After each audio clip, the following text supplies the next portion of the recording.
जिस बहू ने सबसे ज्यादा ख्याल रखा उसी के बारे में माँ ने बाहर वालों से शिकायत कर दी। देखिए आज की पूरी कहानी। आज माँ का जन्मदिन था। बहू और बेटा केक और गिफ्ट लेकर चुपचाप खड़े थे। माँ जैसे ही कमरे से बाहर आई, बहू आगे बढ़ी और मुस्कुराकर बोली, माँ जी हैप्पी बर्थडे।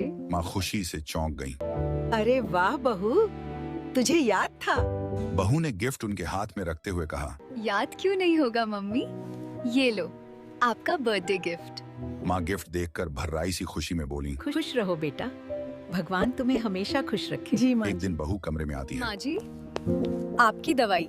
माँ दर्द से कराह रही होती हैं। माँ का चेहरा देखकर बहू घबरा जाती है। क्या हुआ माँ जी? माँ धीमे से कहती है, बेटा पैरों में बहुत दर्द है। बहू दवाई आगे बढ़ाकर कहती है, आप दवाई लो, मैं आपके पैर दबाती हूँ। वो धीरे धीरे पैर दबाती है। माँ की सांसें थोड़ी आसान हो जाती हैं। दूसरे दिन सब खाने पर बैठे होते हैं। बहू गरम गरम पूरी लेकर आती है और परोसते हुए कहती है, ये लो गरम गरम पूरी। माँ ठंडी पूरी उठाती है तो बहू तुरंत बोलती है, अरे माँ जी आप ठंडी क्यों खा रहे हो, ये लो गरम गरम। माँ का चेहरा खिल जाता है। वो बहू की तरफ देखकर खुश हो जाती है। एक सुबह बहू देर से उठती है। घड़ी देखकर घबरा जाती है। अरे आज तो लेट हो गई। जल्दी में माँ से कहती है, माँ जी मुझे फ्रेंड्स के साथ कहीं जाना है। हाँ। प्लीज आप आज खाना बना लेना। बहू चली जाती है। थोड़ी देर बाद माँ रसोई में काम करते हुए फोन पर सहेली से चिढ़कर कहती हैं, कुछ नहीं बहन, रसोई में लगी हुई हूँ। शायद बहू का सुख मेरे जीवन में है ही नहीं। फिर ताने में बोलती हैं, बहन क्या बताऊँ, महारानी सुबह देर से उठी, सारा खाना मैंने बनाया है। बेटा ये सब सुन लेता है। कहता है, माँ ये भी तो बताओ कि आपके खाने का, आपकी दवाइयों का कितना ध्यान रखती है वो। का तो चुप कर, हमेशा उसकी साइड लेता रहता है। बेटा शांत लेकिन साफ बोलता है। माँ मैं उसकी साइड नहीं ले रहा, बस आपको आपकी बहू की अच्छाइयाँ याद दिला रहा हूँ। फिर जोर देकर कहता है, एक छोटी सी बात पर आप सबके सामने उसे गलत ठहराने लगी।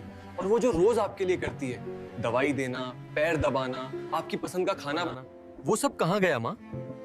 ऐसे तो वो हर रिश्तेदारी में निकम्मी और लापरवाह ठहरा दी जाएगी। फिर समझाकर बोलता है, और माँ आप जिन लोगों को ये बातें बता रही हो ना, वो आपके मजे ले रहे हैं, बस तमाशा देख रहे हैं। बाहर वालों को तो सिर्फ दूसरों के घर की आग में रोटियां सेकनी होती हैं। न वो समझाएंगे न सही सलाह देंगे।